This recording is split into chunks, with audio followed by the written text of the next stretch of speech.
Successful investing does not require stratospheric IQ, insider information, or luck for that matter. Instead, what's needed is a sound intellectual framework for making decisions combined with an ability to keep emotions from ruining it. In The Intelligent Investor, Benjamin Graham presents such a framework together with logic that will help to keep your emotions under control. Arguably, his investing strategy has been one of the most successful ones during the last 100 years. The impressive records, not just of Graham himself, but also of numerous of his disciples, are impossible to ignore. Among these, the brightest shining star is Warren Buffett, who at the time of this video making is the third wealthiest man in the world. Warren Buffett refers to this book as, by far, the best book on investing ever written. In this video, I will present the, in my opinion, greatest takeaways from the book. Takeaway number 1. Meet Mr. Market. Imagine that you own a part of a business that you paid $1,000 for. Every day, a certain bipolar person called Mr. Market comes to your home with an opinion about how much your part of that business is worth. Furthermore, he offers to buy your share or sell you an additional one on that basis. History has shown that Mr. Market's opinion about how much your part of the business is worth can be pure gibberish. For instance, back in March 2000, he estimated the value of your share to be $2,600. Only 1 year later, in March 2001, he thought it was worth $500. Even though the income of the company increased with 50% and the profit increased by 20% during the same period. Should you let this guy decide how much your $1,000 of interest in that business is worth? Of course not!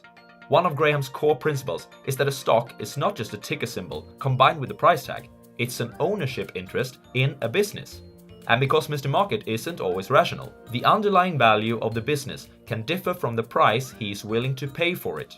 In fact, it frequently is over or underpriced, as Mr. Market easily becomes over-optimistic or conversely, too pessimistic. Graham advises you to invest only if you would feel comfortable to hold the stock in the future without seeing the fluctuating prices that Mr. Market presents you with. But for the investor who can keep his head cool, Mr. Market presents a great possibility of making money. For he doesn't force you to strike a deal with him, he merely presents you with an opportunity of doing so. You should be happy to sell to him when he offers prices that are ridiculously high, and similarly, you should be happy to buy from him when he presents you with bargains. We must consider that at the time when Graham wrote this book, people were far less bombarded with news, forecasts, stock quotes, and so on than we are today. Back in the 1970s, Mr. Market arrived once a day, together with a morning newspaper. Today, he wants to do business with us every time we open our phone, which, if you're anything like me, is more than 100 times every day. Just because Mr. Market visits you more often, it doesn't mean that you must trade with him any more frequently than people had to in the 1970s. If he doesn't present you with an offer that meets your standards, ignore him and move on with your day. Takeaway number 2. How to invest as a defensive investor. There are two types of investors according to Graham, the defensive or passive one and the enterprising or active one. Most people are better suited for the defensive strategy, as the time they are willing to dedicate to investing is limited. The defensive investor should create a portfolio with a mixture of bonds and stocks, say 50% stocks and 50% bonds. Note that how much you should devote to each asset category depends on your life situation and the current difference in the average yield of stocks versus bonds. Restore this allocation once or twice every year, so that if stocks suddenly make up 60% of the portfolio compared to only 40% in bonds, sell stocks and buy bonds until 50-50 is restored. Invest a fixed amount of capital at regular intervals, for instance, straight after you get your salary. This is called dollar cost averaging and will allow for a fair average price of stocks and bonds. Most of all, it will assure that you don't concentrate your buying at the wrong time. For the stock component of the portfolio, the defensive investor should aim for the following 8. 1. Diversification in the companies he invests in. 10 to 30 companies should be adequate. Also, make sure that you are not overexposed to a single industry. 2. The companies should be large, which Graham defined as generating more than $100 million in yearly sales. After inflation, this equals approximately to $700 million in today's value. 3. Look for companies that are conservatively financed. Such a company has a so-called current ratio of at least 200%. This means that its current assets are at least twice as big as its current liabilities. 4. Dividends should have been paid to shareholders for at least the last 20 years. 5. No earnings deficit in the last 10 years. 6. At least 33% growth in earnings during the last 10 years. This translates to a conservative growth of 2.9% annually.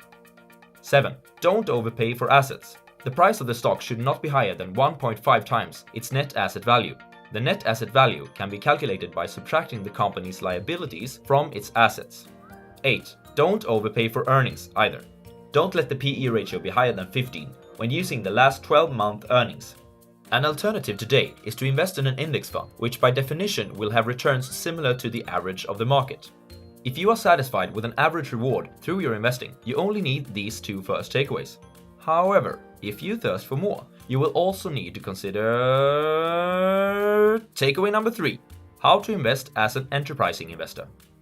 As it's so easy for the defensive investor to get the average return of the market, it would seem a simple matter to beat the market. You just devote a little more time to investing than these average investors do, right? To be an enterprising investor and to beat the market is much more demanding than such a logic suggests.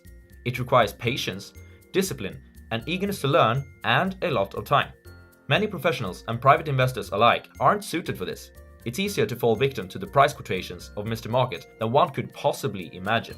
Just listen to these two statements from the early 2000s, at the peak of the dot-com bubble, made by the chief investment strategists at two large mutual funds. It's a new world order. We see people discard all the right companies with all the right people with the right visions because their stock price is too high. That's the worst mistake an investor can make. Is the stock market riskier today than 2 years ago simply because the prices are higher? The answer is no. But the answer is yes, yes, yes! Of course, both statements turned out to be costly for the investors who put their money in these funds. Since the profits that companies can earn are finite, the price the intelligent investor should be willing to pay for these companies must also be finite. Price is truly an important factor for the enterprising investor. Just like the market tends to overvalue companies when they have been growing fast or is glamorous for some other reason, it tends to undervalue the ones with unsatisfactory development. The intelligent investor should therefore try to avoid so-called growth stocks as much as possible. Why? Simply because the investment decision is based relatively more on future earnings, and future earnings are less reliable than current valuations. If you, on the other hand, can find a company which is valued lower than its net working capital, you essentially pay nothing for all the fixed assets such as buildings, machinery, goodwill, etc. The net working capital can be calculated by subtracting total liabilities from current assets. Such companies were proven truly profitable during Graham's investment career. Unfortunately, they are rare today, except during tough bear markets. Luckily, Graham suggests an additional method of finding investments for the enterprising investor. These criteria are similar to the ones that the defensive investor should use, but the constraints are looser, allowing for the enterprising investor to consider more companies. Note that there is no constraint at all regarding company size. Also, some diversification should be applied, but the number of companies held isn't carved in stone for the active investor. In analyzing a company, the enterprising investor should also study its annual financial reports. Graham has written a whole book on this subject called The Interpretation of Financial Statements, so we shall speak more about this on another occasion. Takeaway number 4.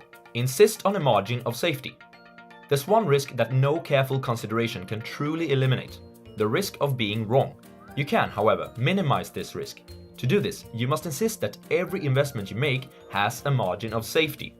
As mentioned before, the price and value of a company is not always the same. When the price is at most 2/3 of its calculated value, the investor has found a company with enough margin of safety. You wouldn't construct a ship that sinks if 31 Vikings board it, if you know that it regularly will be used to transport 30 of them. Neither should you invest in a stock that you think is worth, say, $31 if it currently is priced at $30. It might be that your calculation is wrong. In the first case, a group of angry and wet Vikings might hunt you down. In the second, you might postpone your financial freedom by a couple of years. I don't know which situation that I'd consider to be worse. Use margins of safety. A formula used in the book can give you some heads up regarding what the value of a company is, and therefore also if it can be bought with a margin of safety.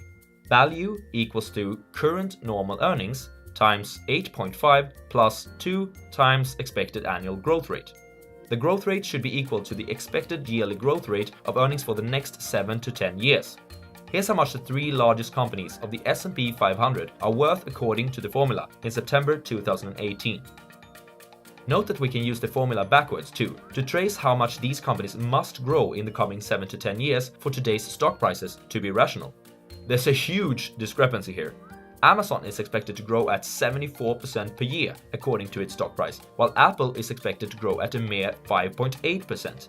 Do you think that this is reasonable? Takeaway number 5. Risk and reward are not always correlated. According to academic theory, the rate of return which an investor can expect must be proportional to the degree of risk that he is willing to accept. Risk is then measured as the volatility of the returns on the investment, meaning how much it has differed historically from its expected value. Graham doesn't agree with this statement. Instead, he argues that the price and value of assets often are disconnected. Therefore, the return that an investor can expect is a function of how much time and effort he brings in his pursuit of finding bargain assets. The minimum return goes to the defensive or passive investor, while the maximum goes to the enterprising investor who exercises maximum intelligence and skill. Consider this. It's 4 a.m. in the morning and you've been out drinking in the streets of Moscow together with your friends. You decide that it's too early to call it a night, and therefore you end up in the more obscure parts of town. At a particularly ambiguous bar, you're approached by a man who asks, "Do you want to play a game?" "Well, of course, games are fun," your bravest and least sober friend replies. The man puts a revolver in front of you, which is loaded with a single bullet. "I'll give you $10,000 if you dare to take a shot. Russian roulette." Your drunk friend reaches out for the gun, but you stop him. "I think we'll pass on this one," you politely inform the man. "I thought so," he replies.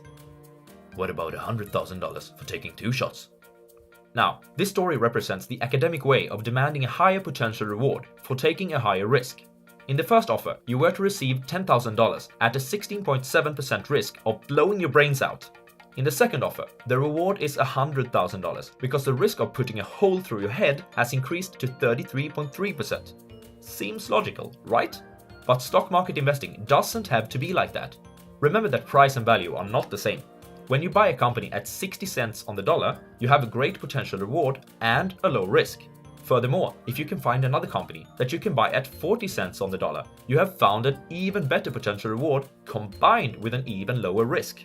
How could anyone in their right mind argue that it's riskier to buy a dollar at the price of 40 cents than to buy a dollar at 60 cents just because the potential reward is higher?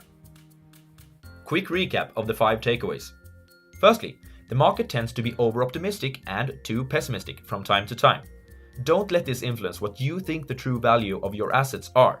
Instead, see it as a business opportunity where you get to deal with a person who has no idea of what he's doing. Secondly, the defensive investor should go for a diversified portfolio of stocks and bonds, where the stock category consists of primarily low-priced issues. Thirdly, the enterprising investor should also aim for stocks that show lower price tendencies. If he can find a company that is trading below its net working capital, he might have found his Eldorado. The fourth takeaway is that the intelligent investor should insist on a margin of safety when acquiring an asset. And finally, takeaway number 5 is that risk and reward aren't necessarily correlated. What do you think of Graham's advice? Are they still as applicable today as they were back in the 1970s? Share your thoughts with other viewers in the comments below. As always, if you want me to summarize a specific book on investing, personal finance, or money management, please comment on that as well. And if you find that any of the takeaways of this book is especially interesting and want me to elaborate on it, don't be shy, you may comment on that too. Thanks for watching guys, and have a good one.